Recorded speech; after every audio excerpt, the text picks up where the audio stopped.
Hey, everybody, if you like martial arts, combat sports in general, such as MMA, kickboxing, boxing, Kyokushin karate, Muay Thai, you name it, any style of striking, make sure to go to the Drewsperience podcast and like, subscribe, and share to raise the bar as we grow the community and show why combat sports is the fastest growing sport in the world. And with that, this is the Drewsperience, the show that's 80% combat sports and 20% everything else. Just want to say thank you to a few supporters. KRT Tips and Tricks with Senseis Wesley Jensen and Darren Stringer, the largest online growing karate dojo during the pandemic and hopefully after. Also, Kyokushin Shuffle podcast and Forever the Student ebook by Sensei Patrick Pinto, picking martial artists' greatest minds to see how they excel at their crafts. And Moments Management, where Nima Safapur and his team, who have clients such as Gegard Musasi, Alexander Gustafsson, Pani Kianza, Dea Maliki, amongst others, will teach you the ins and outs of the fight game, how to manage your money before, during, and after, so you leave the fight game rich and wealthy and healthy. Moments Management, where care comes first. And by popular demand, I had him on with one of his friends, and and the manager of Andrada Muay Thai, mobility stretching coach, Cindy Hernandez. He is back. He has an announcement to make. And I am pleased to welcome back Andrada Muay Thai owner, Jason Andrada. Welcome back, Jason. Oh.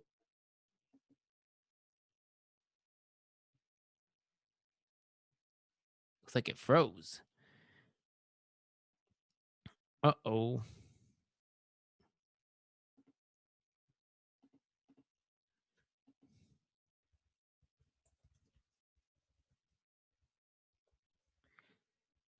Hey, Jason, are you with me? It looks like it froze on your side.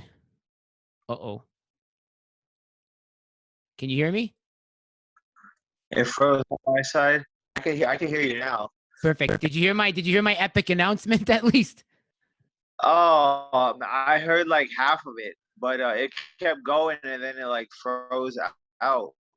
I'm like checking the Wi-Fi. Okay, yeah, check it out. Let's see what's going on. Don't worry. It's okay. We're still going to do the show. That's what makes it fun when you don't have a producer, you just got to go with the flow. That's just the way it is. Okay.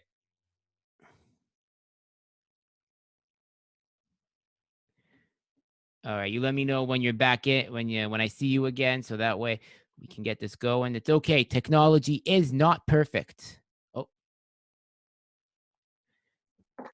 there we go. Okay, there we go. Okay, so I'm gonna do this. I don't know what happened. I don't know what happened either, but you know what? I think you deserve another announcement. But you know what? I'm not editing this out because people like the rawness. Everyone wants perfection. Fuck perfection. You got to embrace the rawness of it. And you know what? So I'm going to say it again. So he's back by popular demand. I had him on with his amazing friend, a lovely human being, and an amazing mobility and stretch coach, and Cindy Hernandez. I am pleased to welcome back because he's got an announcement to make. We're going to talk about that announcement amongst other things in martial arts. I am pleased and honored to welcome back by Andrada Muay Thai owner, Jason Andrada. Welcome back, Jason. Hey, thank you for having me, Drew. Dude, to be back. Thanks for reaching out to me. Because what's funny? I was talking with Cindy, and she says, "Well, Jason wants to come back on your show," and I said, "Okay, I'll message him." And then you messaged me today, right when I'm working, but I was on break, by the way, so don't worry. And I don't know, the stars aligned. Hey, it's fate. Really is, man. So how's it been? How's everything been for Andrada since our first interview? It looks like you guys are really picking up now. It looks like it's kind of back to the pre-pandemic. It looks like I see it full. I see people working on their mitts and getting their stretching done. So what's been going on since our first conversation? Oh, so, I mean, since the last interview, we've been consistently growing. We've had a lot of people, a lot of the guys interested in fighting. So I took a couple guys up to Reno to compete in their first fight. You know, I'm taking like people that like have never fought before, and you know, getting their feet wet into the competition, Muay Thai competition. So, you know, some people, you know, they don't come into the gym thinking, hey, I want to come in to fight. They just want to, you know, lose weight. You know, they got other goals. They want to focus on, you know, getting their mind strong. But you know, after training with my program, it's you know, they open abilities. You know, they have they get potential that, you know, they might not have seen before. But yeah, I mean, it's awesome seeing these guys have their first fight when they weren't even thinking about that walking in. That's amazing. And that's one thing about Muay Thai that I think, look, I'm from a karate background, so the traditional, like with the uniform and the belt system. And I like it because, I think it shows like tradition and whatnot. But I feel sometimes what Muay Thai does, it's like you don't have to wear like a uniform. You just wear shorts and a Yeah. t-shirt. And yeah, I think there's no belt system too. So what do you think? So do you think that kind of helps like with people to take up Muay Thai? so.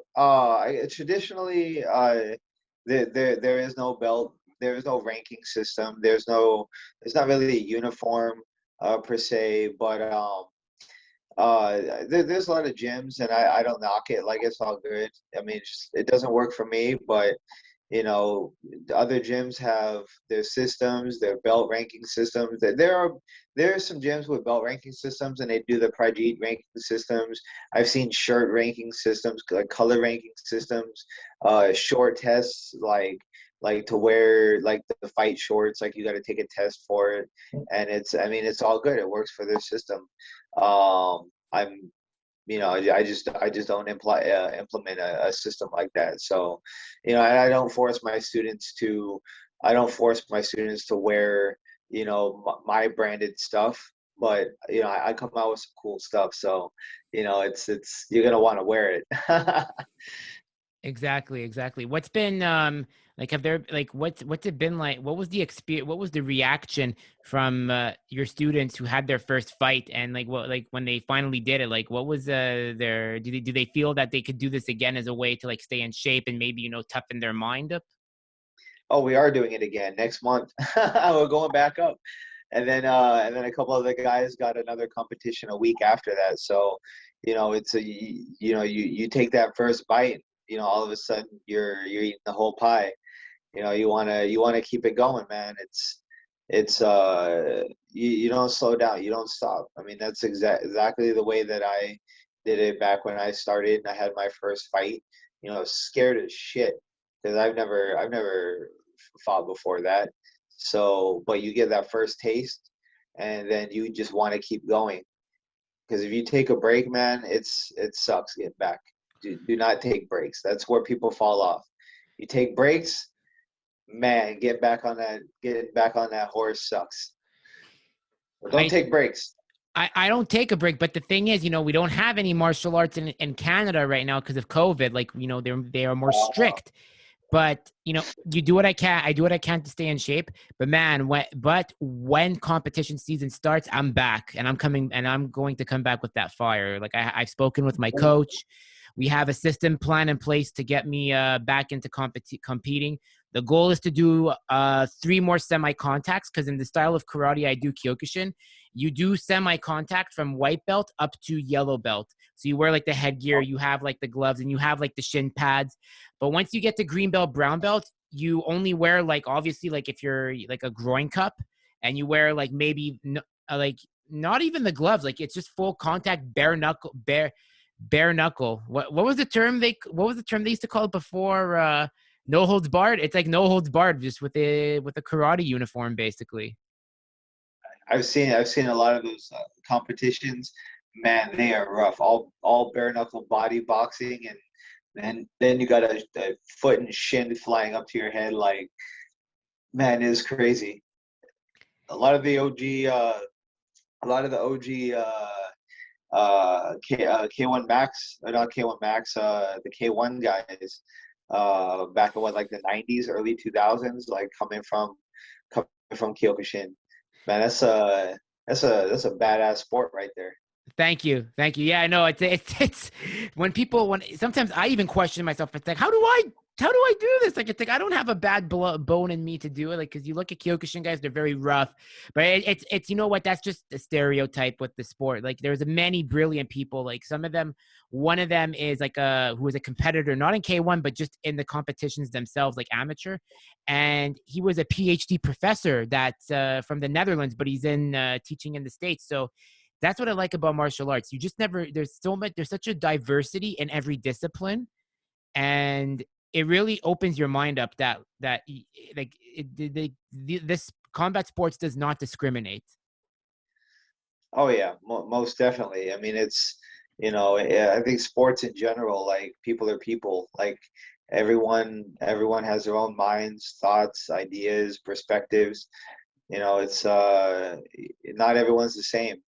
It's like I can't expect you to live the same journey I have, and vice versa with anyone. It's you're gonna meet a lot of people, and that's the awesome thing about traveling and meeting and training with other people is you get to share ideas, get to share stories, and you might meet somebody that came from having a PhD as a professor to another guy might have been like a something else. It's so you share these stories, and you never forget. Everyone. We're all just people too. I really think it's the one way, like, as much as like as now, my show's not political, but obviously with the way of how divided society is, if you really want to remedy the division, just get them in a martial arts or Muay Thai gym, like, any martial arts discipline, because then you'll really see that you have more in common with your foe Uh-huh. than you think, and it's very true. Like, it's like I for example, like, I'll say this: my coach I have is one of my best friends, okay, to this, like, I don't want to say best friend, he's a very good friend of mine. He's Algerian, he's Muslim, and I'm Jewish, so the stereotype is, well, Jews and Muslims don't get along. The minute we met, after, and the saying goes, if you have like a talk, like if you have like a 10-minute talk with like your adversary, you come out with a friend. It's so true. We were never adversaries, but there's kind of that, like, well, I don't really know, like, but you know what? We just realized it's like we don't talk politics. You know what? We live in Yeah. Canada, and that's something you have to separate what you see on the news and what you see in in the media and all that, and you have to don't take that to any martial arts, because at the end of the day, if you come with an open hand, you get more. Most definitely. You gotta empty that teacup. You put some Bruce Lee in there. You gotta empty that teacup. Or else, you're not gonna be able to fill it back up.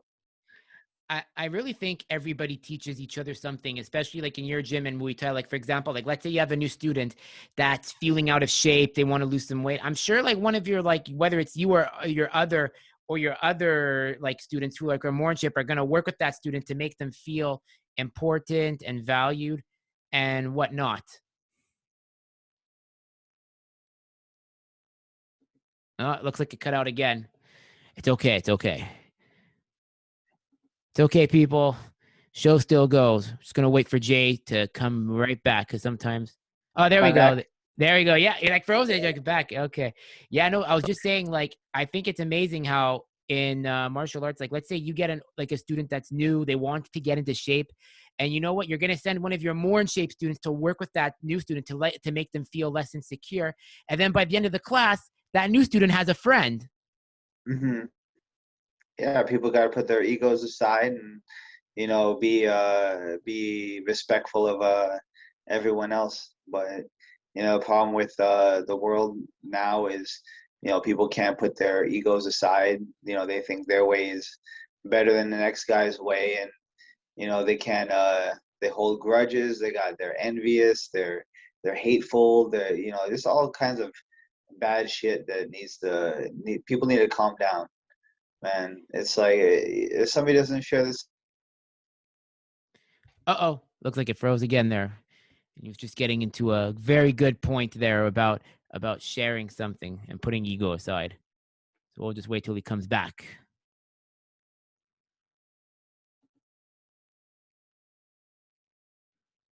There we go. It's back. Yeah. Am I Sometimes it back? freezes. Yeah. Yeah. Yeah. You were saying something about sharing, like putting egos aside and sharing. Oh yeah, people come in with all this hatred, not I mean not in the gyms, but just in life, like people come in with this like so much hatred, thinking their way is more right than the next person's way, and they don't want to say they're wrong, or they don't want to they want to force their beliefs on somebody else.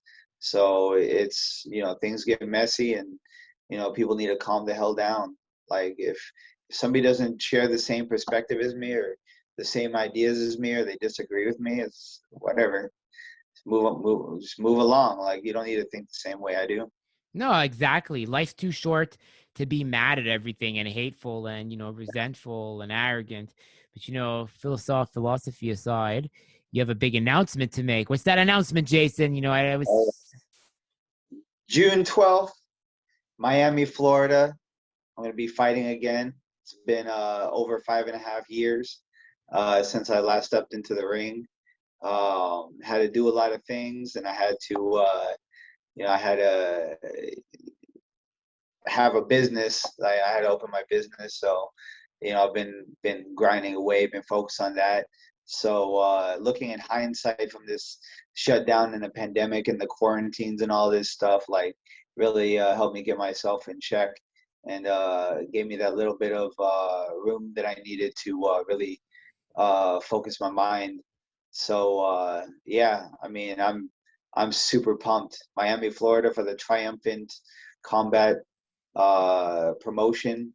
Uh, Muay Thai, strict Muay Thai. Got a bunch of U.S. legends on the card. My good friend Kevin Ross is fighting on the card as well, along with a lot of other friends. So, it's gonna be a glorious night.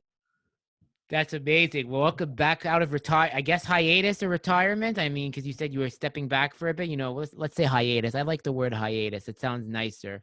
So, because you retired, is he old? No, you were on hiatus. You were on a break. So, how does it? What was the training like? Do you feel that you were missing a beat?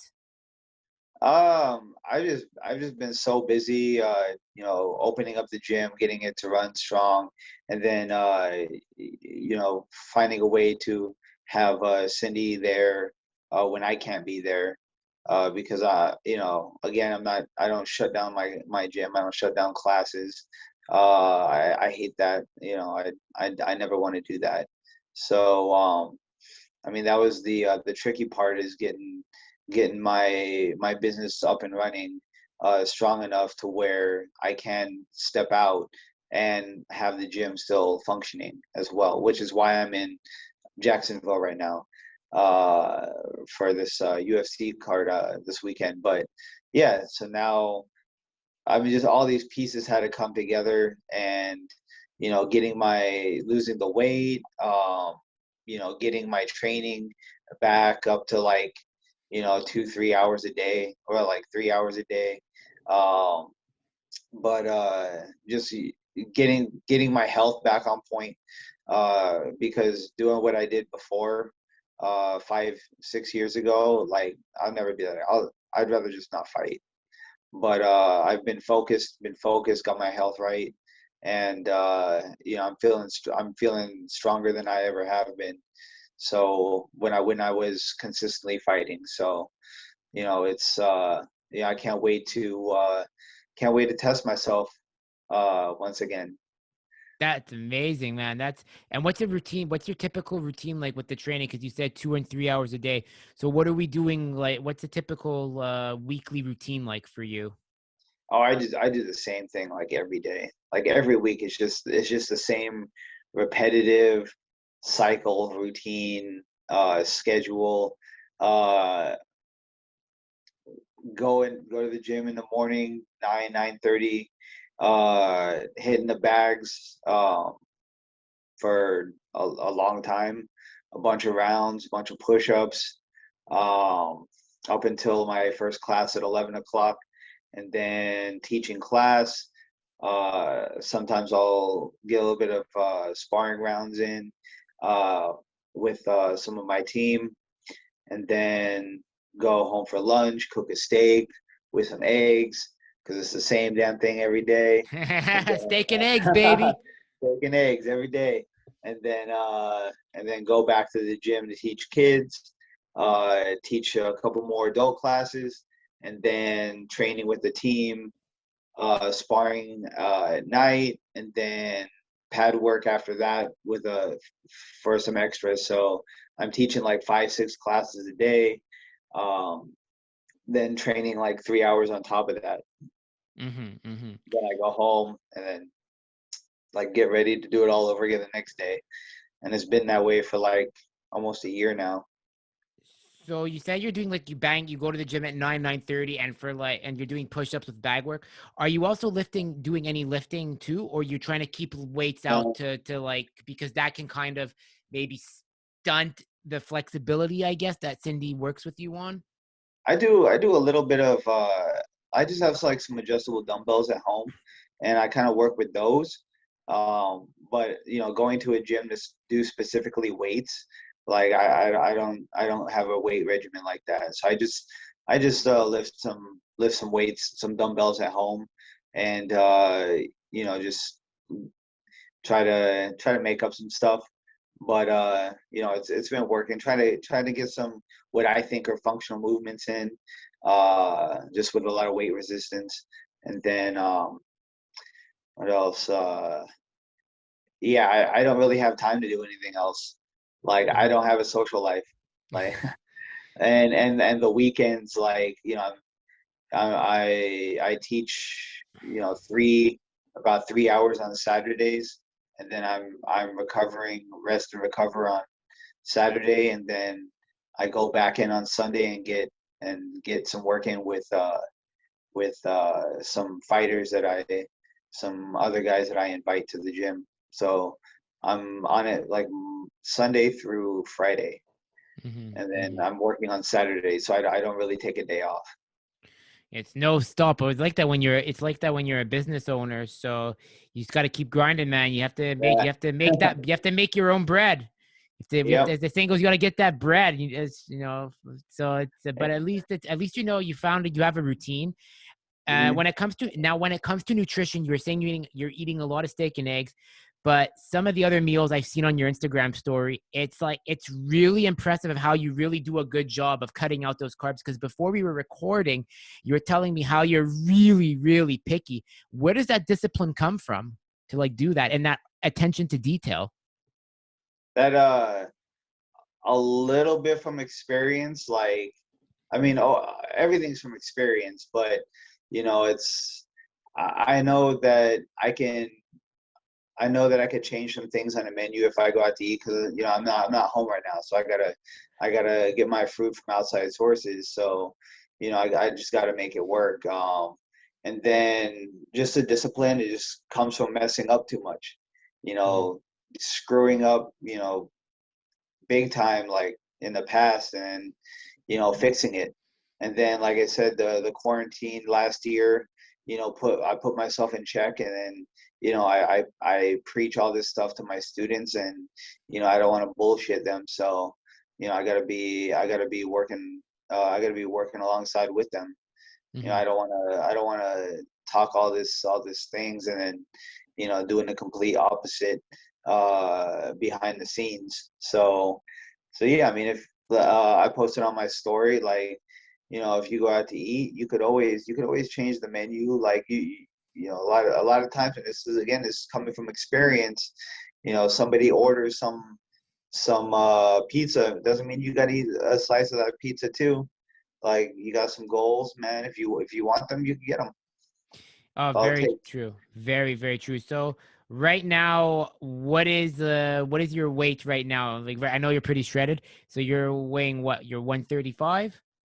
Now 135. I'm like under 140 right now. Like it's I haven't been on my regular workout routine since I've been in this hotel, but it was about 134, 135 on Tuesday. Hmm. So I know I have a little bit of weight gain from not working out and eating at this eating all these salads at this restaurant out here. But yeah, it'll come off. I'm not even worried. I got like 7 weeks until the fight, so it's gonna be easy. Like in comparison what I have done before, Hmm. like damn near killed myself. So it's gonna be easy for sure. I'll make that weight and be stronger than I ever have been. Nice. That's really good. That's amazing. So, and when it comes to the philosophy, because you're very into stoicism too. So, and you and hardening the mind, David Goggins style, probably. Well, no one's as hard as David Goggins. That guy's that man's just on Yeah. a that man is on another level. So what kind of so like how do you feel like philosophy from what you've seen, whether it's from audiobooks you read or just any friends you have, like what has stoicism done for you with martial arts? Honestly, I didn't even know stoicism was a thing until our last interview. I just liked the quotes. I just thought they were cool. I like philosophy too, like philosophy, psychology. Yeah, I like the way that the mind works, and it's again going back to the shutdowns and everything. It's broken a lot of people down mentally, and I totally get it. Like it sucks being thrown out of your comfort zone. I mean, it's and like fighting. You're in the ring and your opponent makes you uncomfortable. You just got to find a way. You got to Hmm. find a way, or you're not going to survive. It's like it sucks. It's hard, but I mean, you only got so many choices. You just got to do it. But seeing all these, getting into this philosophers and the stoicism, and then been really kind of like everything I take in visually and like all the music I listen to, the movies that I watch. It's just very focused on getting the job done. It's the odds may be stacked up against you, but you just got to find a way. You got to make it happen. You have a job. Your job is to you got to get it done. Oh, very true. And we kind of do like the same movies. Like, I mean, Watchmen. I'll never forget when you showed the in your story the prison scene of Rorschach. My favorite scene was when he makes the dog eat that child murderer. Spoiler alert, Oh, but that was good. my favorite quote of all time. Where he's like, men go to jail, dogs get put down. It's one of the greatest quotes. And why do you think when it comes to movies, people are so drawn to the anti-hero? Because let's be honest, like in mixed martial arts, I'm going to use this as an example. A lot of people like DC. I'm not a fan of DC. I don't think he's a bad fighter. I just don't like the guy that's like the too nice guy. I like the complex guys like the John Jones. As crazy as he is, I like that complexity to him. Or say like Gegard Mousasi, who just doesn't care. Like he's like a good guy, but he doesn't mind like saying what's on his mind. So, what do you think draws people to anti-heroes in movies and pop culture? It, it's people like the villain. People like drama. Shit. Like look at real life. Like people love drama. People like negativity. People like America's Funniest Home Videos. Some dad getting a baseball thrown in his balls. So it's people like that pain, that violence, that extreme character. And put it another way, like where would Batman be without the Joker? you Very need true. that you need that contrast. It's you can't just have it just going one way. It'd be very boring if there was no bad guys. Like if Superman didn't have Doomsday, if Batman didn't have the Joker, if the Spawn didn't have the Violator. Like you need these villains. It creates contrast in the story. So if all you have is nice guys fighting, I mean the techniques, they'd be awesome. But you need that storyline. You need to make it exciting. You need to make it a show. It makes things interesting. Very true. I love what you said about Spawn there because that was one of the originals. Oh, I love Michael jo- Spawn. Michael Jai White, baby. You know, I remember like God rest my dad's soul. So Tom's my dad, Tom. You know, he's been passed on for like 7 years almost, like 5 years old. My dad's like, yeah, I'm gonna take you to Spawn, and you know, my mom never found out, but yeah, that was like my first R-rated movie I saw at like 6 years old. Yeah, I remember seeing that movie when it came out too It in must have theaters. It was awesome. it must have been for its time, such a breakthrough with CGI, because 1997 was just 3 years before the new millennium, and we see a lot of movies using CGI and animation and even real action films. It's not the best. It's like, let's be honest. If you look at it now, you're like, you watch it and you say, this is shit. How am I watching this? And but back then, everyone must have been like, whoa, this is amazing. I don't know how they did it, but this is state of the art. Remember video games like the PlayStation 1 Yes. or all these video games, they looked so realistic at the time. But now you got the new systems out, and you look back then, it looks like crap. I cannot do it with these new systems because there's all these add-ons. There's like this mass multiplayer. I just want to play the game. There's a reason why I bought a Nintendo 3DS to play 3 games that are niche games. I don't want to play online. I don't want to be bugged by others. I'm a busy guy like you. Well, not like you. You're a business owner. But I have a lot of priorities in my life. And when I have free time, I want to play a game with a good story. I don't want to play with others online. It's just me. I get that. I used to play so much video games, like 8 to 14 hours a day. Like I can't do it anymore. I tried a couple years ago, but I just can't get back into it. Like it's just not in me anymore. What were your games growing up? Any? Um, like when I stopped playing games about the before PlayStation 2 came out. That's about the how long ago I stopped playing video games Whoa. really. But Counter Strike before, I think it was like 1.5. This is like 2000. This is like 2004, 2003 Mm-hmm. timeline. Counter Strike and Diablo 2, Lord of Destruction, the little expansion pack.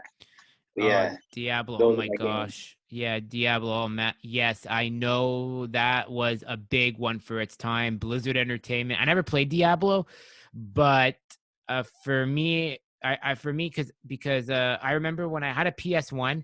So what happened was I had a PS1 then. It got robbed. Like someone broke into my dad's house and they stole that. And then eventually we decided to get a PS2 because the thing was PS2. If you remember back in the day, PS2, if you had a PS2, you were on God level, and kids today will not under this generation. Well, I'm looking at the camera now. This generation, so I'm talking to you, Gen Zers, and you, the younger millennials. You guys will never understand the excitement of when your friend says, "Hey, come over to my house. I got PS2 and I got this game and that game we're gonna play, and we can watch DVDs on it." No one will ever understand that level of excitement, Jason. Oh no. Or LAN parties. I used to have my friends come over in my garage, and we used to hook our computers to a network. I had a couple friends that they were fairly nerdy, so they did all that connections for us. But it was a good time, man. Soda and chips in the garage, just staying up till like 4 a.m. like on Quake 3 and Unreal Tournament. It was good times. You know what's funny too? You know what we never had back then? What's Fucking that? smartphones, fucking iPhones or Androids. We didn't have these things. That's what made it more fun. I love technology, so I love my smartphone. I'm doing Zoom on a smartphone right now. You know what? I'm gonna stand corrected. You know what? I'm gonna contradict myself here. So when people see this, they're gonna be like, "This guy doesn't even know what he's thinking." You know what? I'm gonna walk back on that. So I'm gonna say I stand corrected. You know what? I like my iPhone 8 Plus too because it does everything. You know, that's why. But I meant like, the thing with smartphones, when you're doing these games, then you're on social media too. You're multitasking and you can't do that. You gotta focus on the game. That's what I should have clarified on. But those LAN parties, yes, I remember those. It's always funny when I hear people like saying like all the people in society need to put their phones down, and we're all drawn into our phones now, and it's ruining it's ruining the way we live. It's like people have full control of putting their phone down. Like I don't want to get rid of phones and go back to the friggin' Oregon Trail. Like I don't want to I don't want to have to write letters and wait a week for a response. It's I don't like it. I like instant messaging. I like talking to people. Like you're in Ontario, No, I'm in right? Quebec. I'm in Quebec. Oh, Quebec. Okay, you're in Quebec. I'm in Jacksonville. Like, how are we gonna do this? Writing letters. Like, Imagine a this is podcast. amazing technology. This is Imagine a amazing. podcast writing letters. Me writing, "Hey Jason, what do you think of this?" A week later, well, the fight happened, so I can't really tell. Jason, what is this?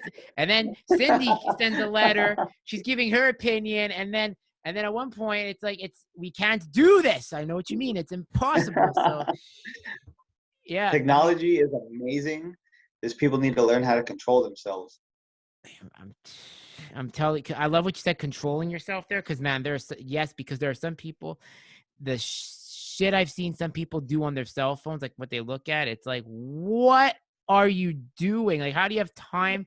Like, for example, I'm guilty here because you know what? One page I love looking at now, and to everybody that knows me, so my friends, there's this page called Look at This Russian on Instagram, okay? Have you heard of it? No, I've never heard of that. Oh my God. Okay.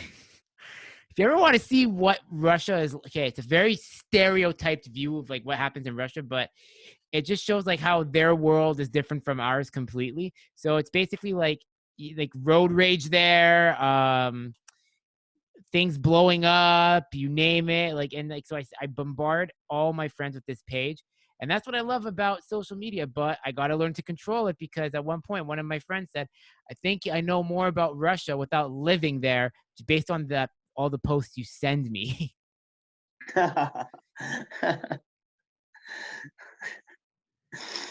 Oh man.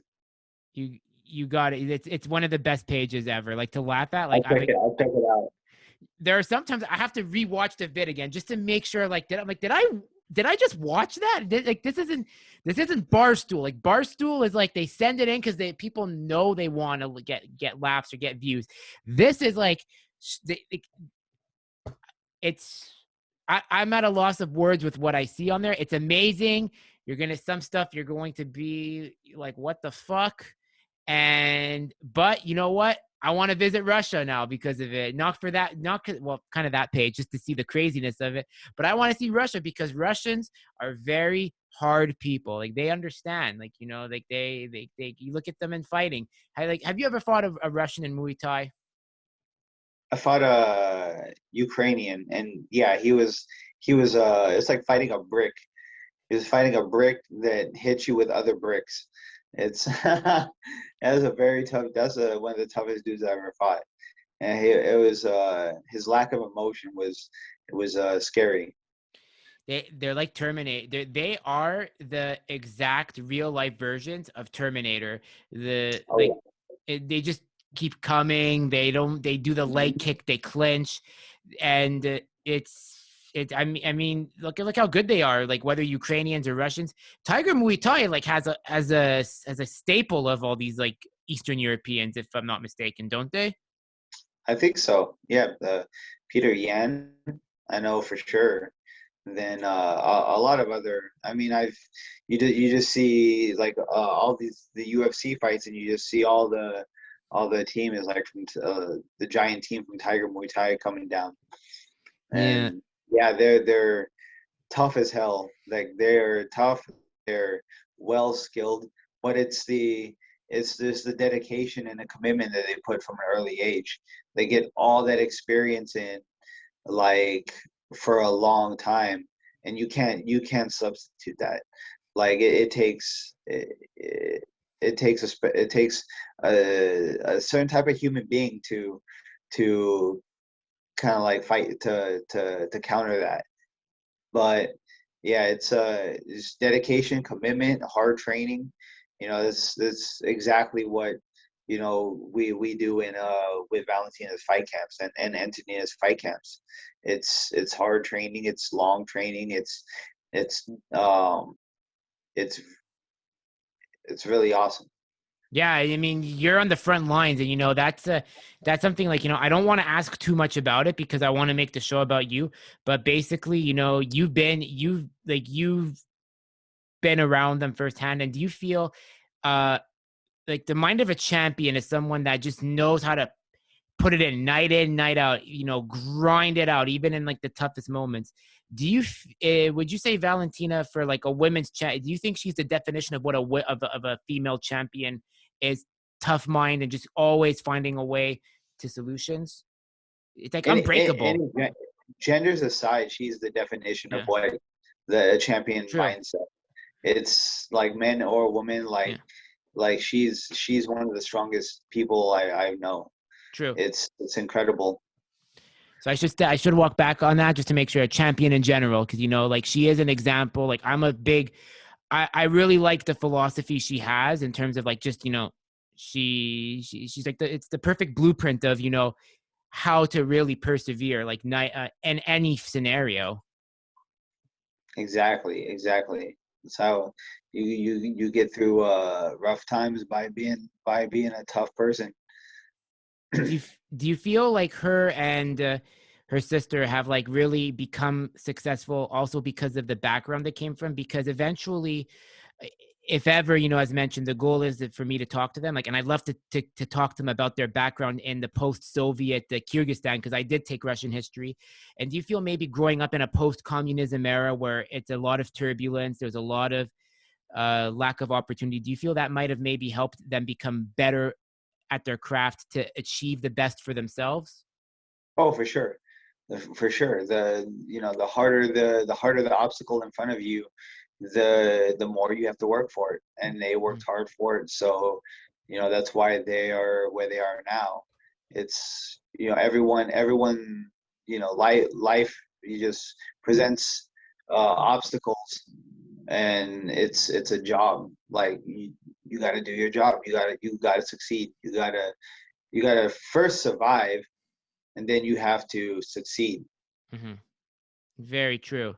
And being around them, well, not around them now. For you, how's it been to come to Florida and see like her? You're with them, but what was it like when you saw like say Dana White, Hunter Campbell, Masvidal, Usman? What was it? You must have been like, am I dreaming? I don't really get starstruck. like I've I've been, I mean, not in MMA, definitely not at this level.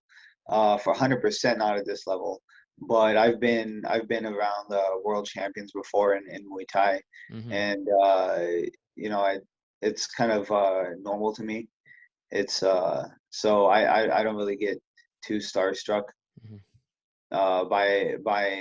by this. I'm more amazed by the promotion, the business side of it. Like it's amazing.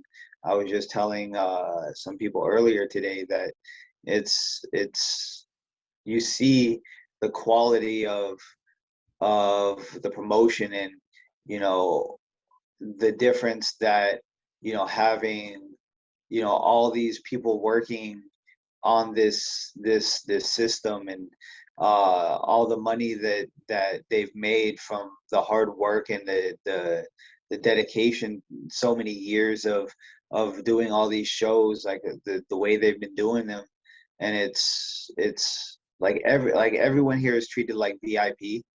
It's insane. Like, and the fighters are treated like royalty. It's so awesome. It's so awesome to see the background, gears and the workings of it. It's awesome. There are way more moving parts than the average fan realizes, and you get to see that Oh my God, firsthand. yeah. It's they have so many people in the background, working every specific thing and making sure everything works right and smoothly. And when problems come up, because everywhere and every time there's problems, you know, they have people jumping on it and solving it like instantaneously, you know. And if somebody needs something, they're getting it right, like ASAP, like super quick, you know. It's incredible. That's amazing. And you know, we see like the trifecta meal the trifecta meal team. Mhm. There's your room ready for you. What's the environment been like in Jacksonville? Is everyone excited to kind of have some form of normalcy back with fans in the arena and fans at the weigh-ins? It was so cool seeing fans at the weigh-in. You know, I'm pointing like, you know, here's a drape, but but back or earlier today when I was at the weigh-ins, you know, it was so cool to see fans in the crowds, and you know, people getting excited, and it just becomes more personal and more entertaining. I love the entertainment factor of fights. Like, you know, that's you know, one thing I think about when I'm fighting. Like, I have so many people to entertain now. It's, you know, that I loved entertaining people when I was fighting on a consistent basis. Mm-hmm. So getting back to that, you know, My I mic's want out there to almost. I love entertaining people. Yeah, that I think it's like that it's a drug when you want to entertain, when you want to like be the main show. Like when I fight, you know, I want my fights to be remembered. And when I had my last fight in Kyokushin, it's like it was voted the fight of the day because I kept coming in like I was Nick Diaz. The guy kept check kicking my leg and chopping it up, but I was there to fight and I just kept that pace on. I had that pace where it wasn't a knockout pace, but I'm just going to keep hitting until I just get that one shot that I know is going to put a kink in the armor. And but the entertainment factor, oh man, like when they come up to you, hey, that was amazing. You know, your entrance was amazing. Those are the memories that stick with you. Oh yeah, 100%, 100%. Do you have a You want to walkout? stand out. Do you have a walkout song What's like that? when you do you have a walkout song for when you fight? I always come up with a different song. It usually be a different theme for, you know, kind of like what inspires me during that specific Mm-hmm. camp. But yeah, this I have a couple that I'm looking through for this one. Any DMX? Because I think we need to No. all agree. Okay, okay. Because I think this is just me. You know, rest in peace, DMX, legend, one of the goats of hip hop. You know, especially for our era. Because you know, I'm an early '90s baby. I was born in '91. I mean, you're probably what 90? I don't know, like Oh, 85. 85. Damn. Yeah. Okay, fooled me. Okay. So yeah, DMX for me, it's like I think DMX is like the best walkout to get ready. Like whether it was Luke Rockhold versus Chris Weidman's walk, like he came out to the rain. Anderson Silva would come out to like DMX too, and he I can't like they brought back DMX to relevancy, and then DMX narrated the UFC first Nate and Connor fights, like, and that was amazing. So for me, I would have to say, yeah, DMX is. That's why I asked that. Oh, he's a legend for sure. He's a legend, and his song is totally hype up, you know, everyone that I know in the fight community. But yeah, it's just not my. I don't want to play some DMX as I walk out, but Mhm. I agree. He does get me hyped.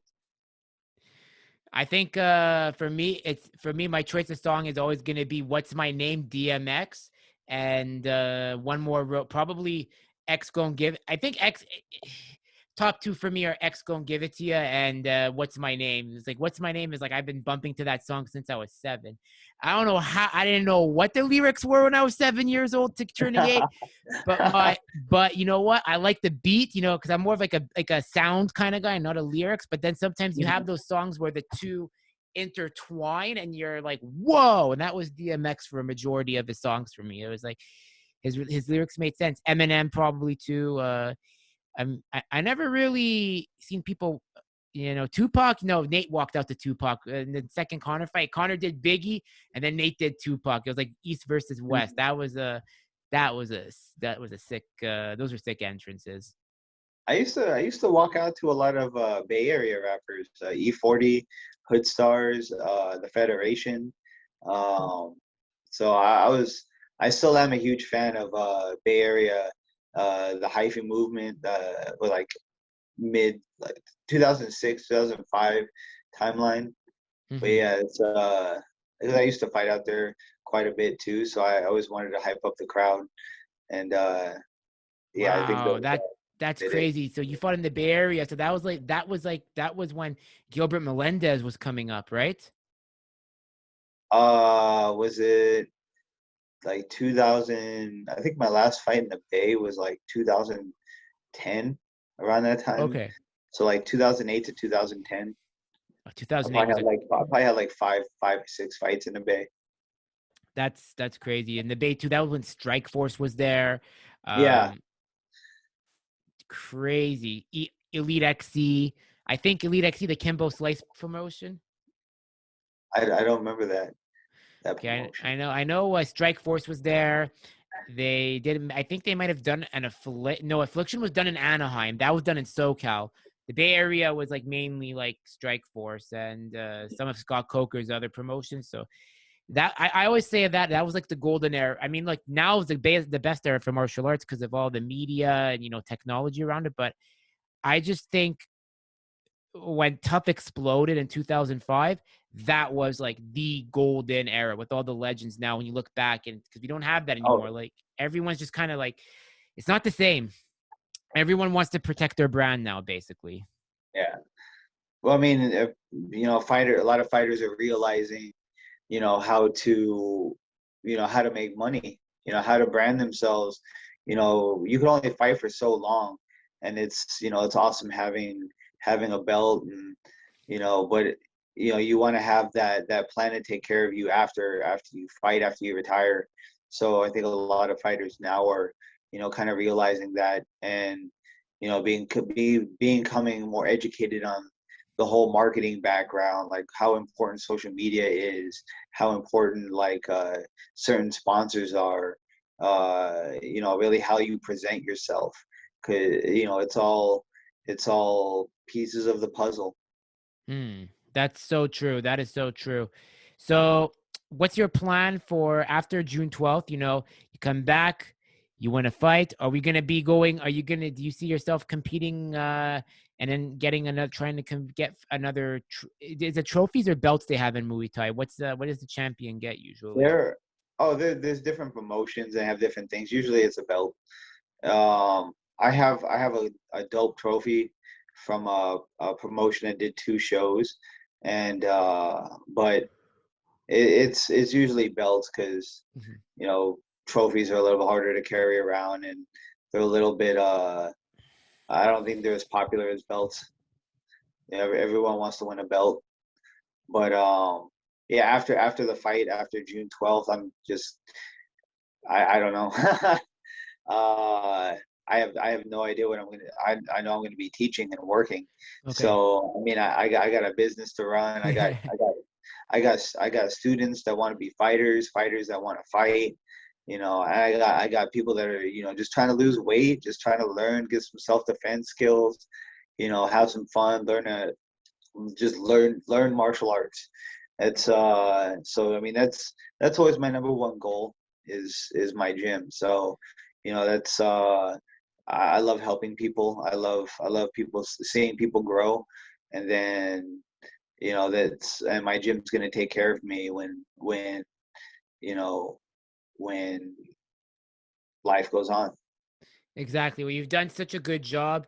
The key is living below your means, as you said in our first conversation, which is something everybody should be doing in COVID. Like, don't be buying stupid shits. Live below your means because there's nothing to get right now, and you gain more from saving. And, you're an example of that, saving, grinding, hustling. And look what Andrada's done. Look, well, that's your last name, but look what you've done for your business. And it's amazing, Jason, like to see what you and then Cindy do together, and then how it's really growing and more students are coming. I really love what I see from you guys. Oh, thank you. I appreciate that. We definitely work hard. Try to make smart choices. Um, but yeah, we're just gonna keep going with it. And I don't like setting long-term plans. I never do it. I've never set long-term plans in my life. I've never expected to be where I am now 5 years ago, 10 years ago. So I'm just gonna keep going with the flow. Just try to make smart decisions. You Don't make unnecessary risks. Very true. Just, take risks, but make sure that you see the potential outcome works in your favor, because You gotta everything's a be risk. calculated. They gotta be calculated. Yeah. You gotta calculate these things.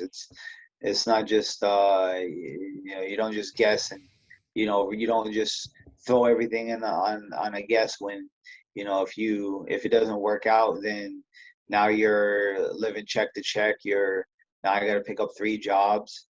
I can't teach anymore. Like, that's just not gonna work for me. So Or it's like this with this podcast. Like, the reason why I think that I'm very good at it is because and the reason why, like, I have repeat guests again is because, like yourself, is because it's like I see that I give value, and I want to, and like I like, and I want to have not just like an interview, because we can always get sound bites, but it's about creating the value. And I think the art of communication and relationship building is lost, and I think that's something that needs to be brought back.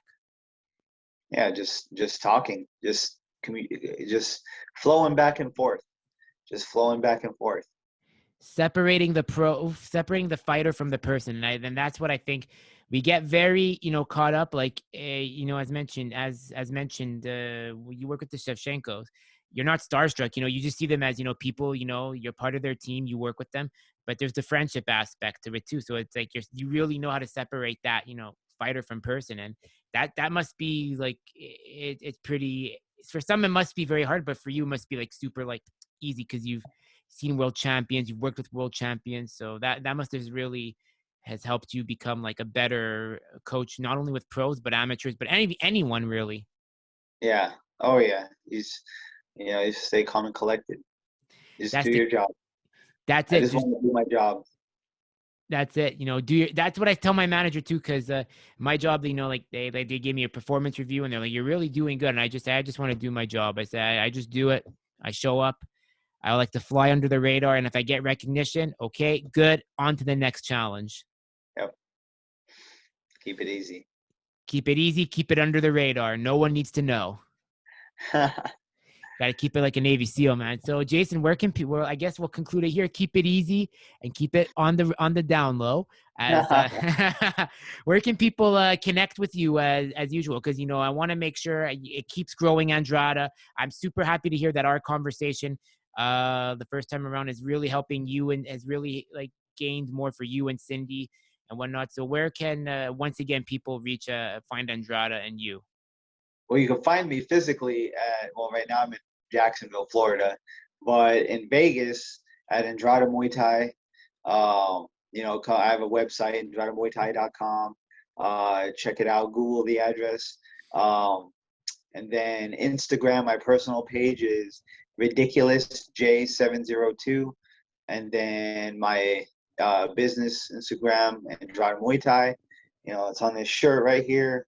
Boom, right there. That's how to spell it. And then find me on Facebook.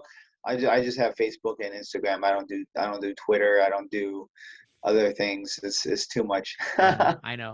I'm the same way. I know. I deleted my Twitter, by the way. I couldn't do it. So, guys, make sure to hit the like, share, subscribe button if you like this conversation. The show is on YouTube audio. Whoa, it's on YouTube, Spotify, iTunes, any audio platform. So make sure to give Jason support. Andrada Muay Thai. We got to keep our martial arts gyms open. We got to keep supporting our small business owners, because at the end of the day, martial arts builds and fosters community. And that I love it. I is love this it. episode. Thank you. Thank you.